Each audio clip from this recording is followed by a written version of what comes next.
역세권에 가깝다는 점, 이게 또 장점이고요. 또 하나의 장점이라고 하면 마이너스 20% 정도 하락한 상태거든요. 여기서 크게 많이 못 오르고 있어요. 그래서 지금 8억 원대에서 선택할 수 있다는 게 굉장히 또 장점 중에 하나입니다.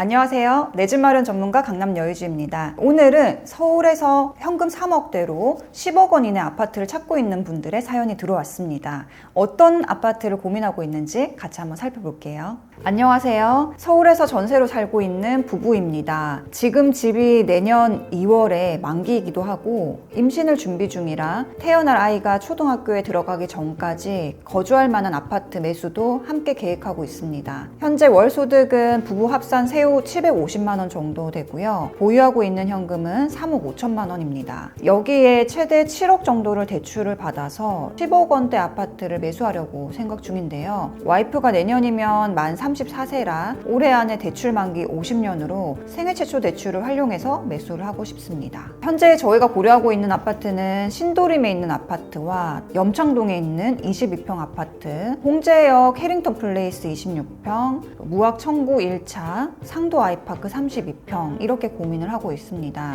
이 중 추천해 주실 아파트 혹은 이외에 추천해 주실 만한 아파트가 있는지 궁금하고요. 곧 대선을 앞두고 있는데 매매를 한다고 하면 언제 사면 좋을지, 또 지금 상황에서 바로 매수를 해도 될지 아니면 내년 2월 전세가 만기 끝나면 매매하는 게 나을지도 궁금하네요. 네, 이렇게 사연이 왔습니다. 대출받아서 현재 매수를 해도 되는지, 말씀하신 단지 중에서 어떤 아파트를 더 추천을 하는지 이 부분이 궁금하신 것 같은데요. 사연자님이 보내신 아파트 몇 군데만 같이 살펴보도록 할게요. 첫 번째 말씀했던 신도림 아파트랑 염창동에 있는 22평 아파트는 우선 제외를 하고요. 저는 홍제역 해링턴 플레이스랑 무학 청구 이렇게 두 가지를 중점적으로 보시면 더 좋을 것 같습니다. 마지막으로 사연자님께서 상도 아이파크 32평을 적어주셨는데요. 이 단지부터 한번 볼게요. 이 상도 아이파크는 7호선 상도역에서 또 도보로 이용할 수 있는 거리에 있고요.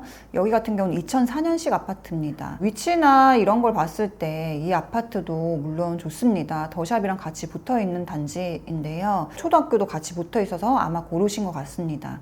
근데 단점은 지금 32평을 보고 있으신데 다시 가격이 조금 올라서 12억 5천만 원에 지금 호가가 나오고 있습니다. 그래서 평수도 괜찮고 역도 가깝고 학교도 끼고 있는 점은 장점이지만 이 단지를 매수하기에는 조금 무리가 있어 보입니다. 이 단지를 갭으로 산다고 했을 때도 지금 7억 원 이상 들어가는 단지이기 때문에 현금 3억 5천만 원 정도 갖고 있으셔서 처음에 원래 계획했던 10억 원 미만 아파트를 매수 고려해 보시는 걸 우선 추천드려요. 그리고 이 아파트 같은 경우는 거주를 한다고 해도 비과세 구간을 넘어서게 됩니다. 12억 이상이기 때문에 세금도 전체 비과세를 받지 못하는 단점도 있습니다. 그리고 이미 좀 가격이 정고점으로 회복을 했기 때문에 사연자님은 그 전에 보셨던 단지 위주로 한번 다시 말씀을 드릴게요. 먼저 홍제역 해링턴 플레이스 26평을 보셨습니다. 사연자님이 선택하셨던 단지 중에서는 가장 괜찮습니다. 자, 홍제역 해링턴 플레이스 같은 경우는 이 일대에서는 또 가장 대장 단지 중에 하나로 또 치고 올라가는 아파트인데요. 여기에 26평짜리를 지금 보고 있으세요. 그래서 얼마 정도에 나왔는지 한번 살펴보면은 가격이 조금 낮은 게 10억 5천만 원 정도에 나오고 있습니다. 이 물건은 전세 안고지만 비슷한 가격에서 찾아보시면 될 것 같고요. 22년도에는 11억 원대까지 갔다가 지금은 좀 떨어져서 10억 원 중반 정도에 나오고 있는 단지고, 이 일대에서 대장단지인 이유는 바로 연식이 얼마 안 됐기 때문입니다. 해당 단지는 21년도 12월 달에 입주를 해서 5년차 아파트고요. 3호선 홍제역이랑 바로 붙어 있는 단지여서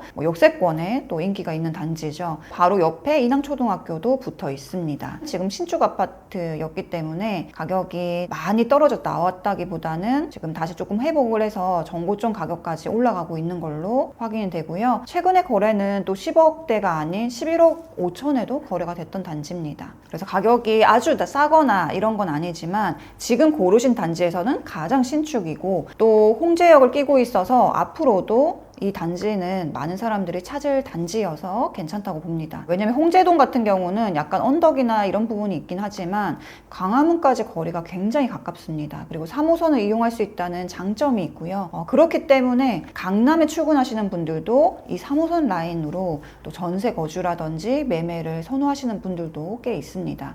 그래서 이 일대에서 고르신다고 하면 첫 번째로 신축 단지 위주로 먼저 보시면 좋을 것 같아요. 그 다음에 비슷한 가격대에서 또 고르신다고 하면 조금 안쪽으로 더 들어가서 홍제역에서 한 정거장 더 간 녹번역 쪽에도 있죠. 비슷한 가격대로 뭐 녹번역 이편한 세상캐슬이라든지 이런 라인들도 같이 비교해 볼 수 있으니까요. 여기도 한번 고려를 해보시면 좋을 것 같아요. 자, 그 다음으로 보고 있는 단지가 무학 청구 아파트가 있습니다. 무학 청구 아파트 같은 경우는 지금 무학재역 바로 앞에 초역세권으로 있는 단지고요. 여기는 32년차 아파트여서 꽤 연식이 된 단지죠. 하지만 역세권에 가깝다는 점, 이게 또 장점이고요. 또 하나의 장점이라고 하면 신축 같은 경우는 많이 하락했다가 지금 가격이 반등을 해서 전고점까지 많이 올라갔는데요. 여기 이 라인에서도 지금 오래된 단지들은 많이 못 오르고 있습니다.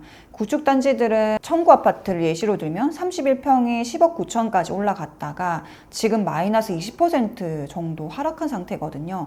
여기서 크게 많이 못 오르고 있어요. 그래서 지금 8억 원대에서 선택할 수 있다는 게 굉장히 또 장점 중에 하나입니다. 물론 시간은 좀 걸리겠지만 그래도 다른 신축들도 계속 올라가고 또 향후에 좀 장기적으로 본다고 하면 이런 단지들도 충분히 가격은 조금씩은 따라 올라갈 수가 있습니다. 그래서 지금 좀 가성비 있게 난 고르고 싶다라고 한다고 하면 무학 청구도 같이 보시면 좋을 것 같아요. 또 이 라인들을 지금 계속 많이 보고 있으신데 조금 더 아래쪽으로 내려와서 구축인 단지들, 광화문에 거주하시는 분들이 우선적으로 선호하는 단지들이 독립문역 근처에도 있거든요.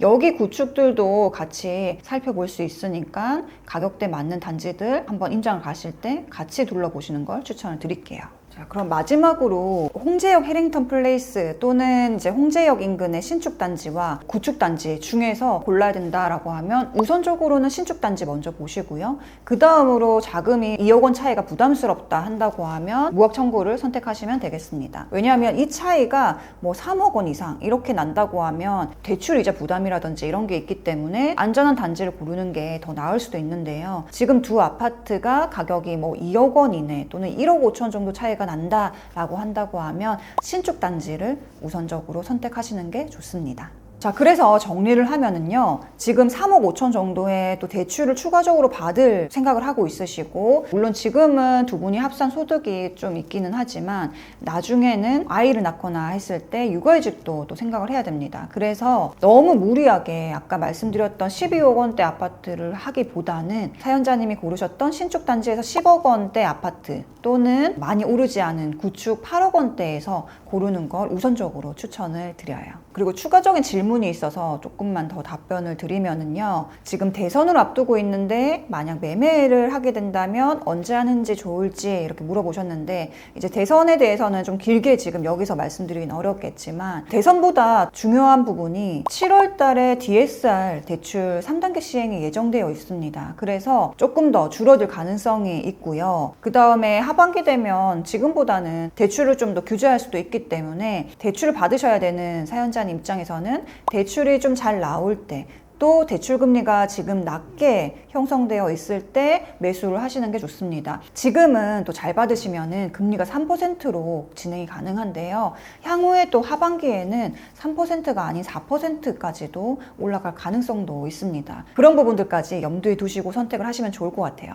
자, 그러면 하반기에 더 떨어지지 않나요? 라고 생각할 수 있는데요. 앞에서 뭐 신축 단지라든지 이미 가격이 조금 오른 단지들은 조금 조정이 있을 수도 있겠죠. 하지만 두 번째 봤던 예를 들면 무학 청구라든지 이런 단지들은 지금 이미 바닥 가격에서 크게 못 올랐던 단지이기 때문에 여기에서 조정이 돼서 더 많이 떨어지기보다는 최악의 상황에서는 이 정도 가격으로 유지되는 거, 이런 부분들이 있을 것 같습니다. 그래서 무학 청구를 고르신다고 하면 굳이 너무 늦게까지 기다리기보다는 지금 나와 있는 매물 중에서 조금 더 내고를 해서 선택을 한다거나 하는 게 좋지 않을까 싶습니다. 시청자님께 또 도움 됐으면 좋겠고요. 또 어떤 선택을 하는지 만약에 고르신다고 하면 댓글로도 소식 남겨주시면 좋을 것 같습니다. 이상 강남 여유주였습니다. 다음에 뵙겠습니다.